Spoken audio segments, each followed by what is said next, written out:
Thank you very much.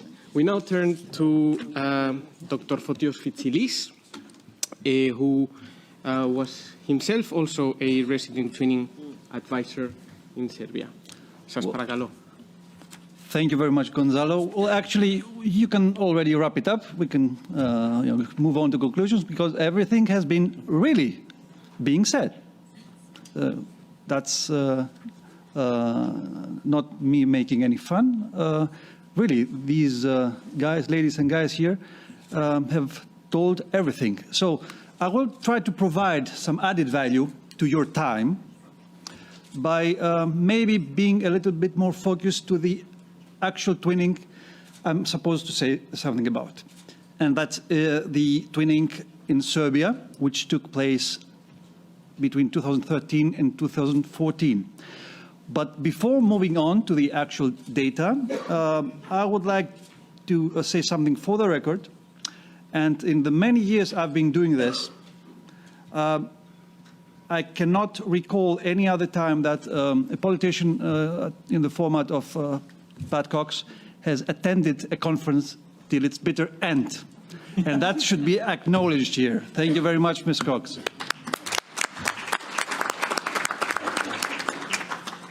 I'm here, well, I'm a former RTA, but in my day job is I'm a head of department for documentation in the research center, the scientific service of the Hellenic Parliament. Being able to integrate a lot of knowledge across the organization, this has helped me a lot towards successfully implement a twinning project as an RTA. All right. Now, I'm going to say a few words about the Serbian twinning, but I would like also to state that this was not the first project. We have, this was not the last, it was the first, but it was not the last project we implemented. We had a twinning project in Albania, as mentioned by Francesca, which was successfully concluded just a few months ago. And we have been awarded a twinning project with the Parliament, the Grand Assembly of Turkey, which for reasons rather comprehensible has not been put forward. It is stalled. And maybe at some point when the political situation betters, maybe it can move forward. Now, let's focus on the twinning project in Serbia. As Francesca also showed in her first slide, it was the first institutional twinning in Serbia. And as you all know, being a pioneer can be a good thing, but it has also a lot of drawbacks. Because you're the first doing things, you don't know what to expect. In this slide, I have several numbers that can, to some extent, explain what we have done there. Now, let me isolate a few of them. We don't have anyway time to discuss everything. Now, we are talking about more than 100 experts. I repeat, 100 experts. Imagine that. From 10 member state parliaments. So, purely technically, it was a Hellenic-Serbian twinning, but through the possibilities that the twinning manual gives to us, we invited experts from other member state parliaments. That's a very interesting thing. So what does actually mean to have, let's say, a national twinning between one member state parliament and a candidate country, let's say? It's never a pure national thing or candidate country thing. Then we had 40 days of capacity building. This is, for my standards at least, huge.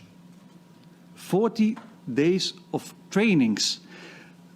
Please have in your mind that you are taking people from their routine jobs beneficiary country people, experts, good people, everybody dedicated professionals, let's say, and you invite them to follow some trainings. It's not easy to leave their jobs and come to your trainings. So you need to persuade them somehow. And obviously here the answer is quality of experts, yes. Obviously here you have to give them some kind of perk. Why should they come? We provided them with certification. Of course, it's unofficial. We give them a paper that you have been participating to this seminar. It is important to them. It's not important to us if you see it isolated, but for them it's a big deal. And last, and moving on, please take a look at the last figure. I actually sit down and counted the pages of the accumulated documentation we provided to our beneficiaries. This is not a typo. Over 4,000 pages. Do you think the beneficiary has read all this? Yes. No. Well, maybe at best they have screened through all these because they have to sign most of these, co-sign most of these. But effectively assessed, no. And if there is something towards inter pares that needs to be said at that point, is that the quality of documentation and reporting towards beneficiaries and internally needs to be stand up front, and the length and the extent of documentation. I mean, everything has been said already. There's massive documentation on constitutionalism or parliamentary strengthening. You don't need to repeat everything and have a report of 100 pages. Nobody's going to read that. No. So, good practice. When we came there after a year, there were elections. So what do you do when you have elections and you have a twinning project? You go back home and wait until everything goes back to normal? No, you don't do that. Well, you can do that, of course, if you want, but we switched quickly to electoral observation. So we changed the focus of the twinning. The twinnings are not there for electoral observation, but there was a peculiarity in the case of Serbia. In Serbia, the body, the agency that actually organizes elections, that's the parliament, interestingly. And so we swiftly changed our focus for the 3 months that the process took place to electoral observation. And our reporting, this was not foreseen in the mandatory results. We extra provided reporting towards the EUD, the delegation, and the commission, so that they knew what is going on from the inside, because obviously there is electoral observation there. Now, very important. Why are we there? We're there to help them facilitate change. And you do that through several modalities, but also you do this through recommendations. And I would like to extend this to Jonathan. We developed a process to design, co-discuss, co-shape recommendation, and then with a feedback going back to the drawing board, similar to what inter pares has to follow up on activities. So this could be a good practice for inter pares to discuss how we shaped the recommendation development process. Donor coordination. When you're first, as said, you have the opportunity to do many things for the first time, obviously. And Christian said when he was in Moldova, there was a donor coordination from the parliament side. In this case, there was the Parliament neglected doing that. So we were asked by the European delegation to take it over as a project. Can you imagine what this means in real? You're there primus inter pares, but you're not better than the other guys, all the stakeholders that Christian mentioned. So at some point, you need to elevate yourself. That was a tough thing to do, because you're not better than the others, obviously. So what we have learned there is that donor coordination is actually, there's no donor coordination as such. There's no coordination. But there is a gathering, there was a gathering every 3 months or so, where everybody presented the plans for the next quarter, so that there's no overlap of activities. But coordination, no, I wouldn't say that's active coordination. In this specific case, of course. Finally, already mentioned sustainability, but what does this mean beyond this simple word? So we were active in doing things to make that happen. So what does this mean? We signed a Hellenic-Serbian MOU between the parliaments, and we signed it 2 times. One before the project and one after the project. Don't need to comment on that. Then we have the management cost goes into the parliament, right? Yes, we reinvested some amount to facilitate extra study visits. Then we financed, this is twinning, you work with administration or experts from the administration. We paid for national experts to come and speak in the framework of the twinning project. That's a good practice in my eyes, at least. But this is from our so-called money. It was not paid by the actual. It was not eligible as a cost to be covered. Then, also by this money, we invested in experts who came and did what a proper project manager should do at the beginning of a task. We mapped the parliamentary processes, flowcharts, Gantt charts, end to end. We identified some 160 or so processes, and we have actually mapped that and gave it to the beneficiaries. Whether something has happened with that is to be discussed later. And finally, with personal involvement, I have been engaged with colleagues from my parliament and the beneficiary parliament in writing, drafting scientific publications, tackling several issues of the twinning modality.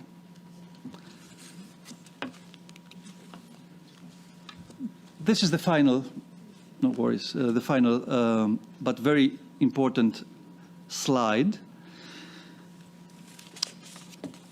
There is not always good practice there. There's not always good practice from which you learn. In my eyes, you learn better from bad practice. And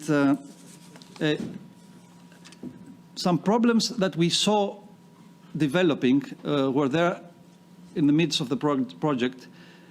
These are huge, twinnings are huge projects.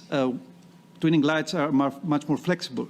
So after a year or a year and a half, people are tired. People are tired of you. They have some foreigner in the organization they want to get rid of, maybe. Or everybody was really friendly, but at some point, okay, you need to leave.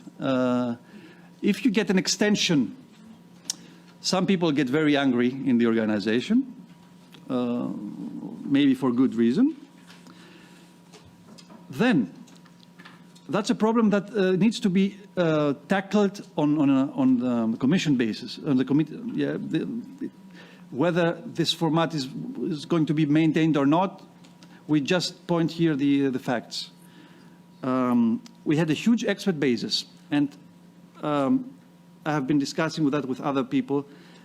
This is a normal distribution. You have a few excellent guys and ladies, a bulk of sufficient well experts, and some that perform rather poor. So what do? You can't have all the good guys all the time, because they're needed in their organization. So obviously this needs to be tackled maybe at the Commission level as well. What we did to overcome this issue is what I said previously. We screened the European parliaments and took experts from everywhere, because it was not possible to find 100 good experts in the Greek parliament or the mandated organizations that were with us in this. Then, third-party evaluations and impact assessment is an essential tool to evaluate what has been done. In our case, it was rather strange that it has been performed during the twinning project. So, as Franklin said, in the case of legislation, you do post-legislative scrutiny a couple or 3 years after the law. You can't assess the law in the making. So that's one needs to address this situation as well. And finally, and that I found this very strange as a project manager, there was no debriefing. Nobody, of course, a report is submitted at the end of the project, always. A report that is co-signed by the beneficiary and yourself. Now you can imagine that you can't write everything in there. So the solution is for the Commission or the delegation to debrief you so that you say the things that you need to say without being shared. So this has happened a year after on a personal, I asked personally the Serbia unit to get debriefed, and they did that. But this should be done in any case, not just because I stepped in front of the DG NEAR. Missing involvement from the European Parliament, and here is the role of inter pares. It closes a gap. We invited some people from the European Parliament as experts, because we knew them. But again, this did not happen individually, institutionally. It happened because we knew them. And of course, the lack of follow-up activities.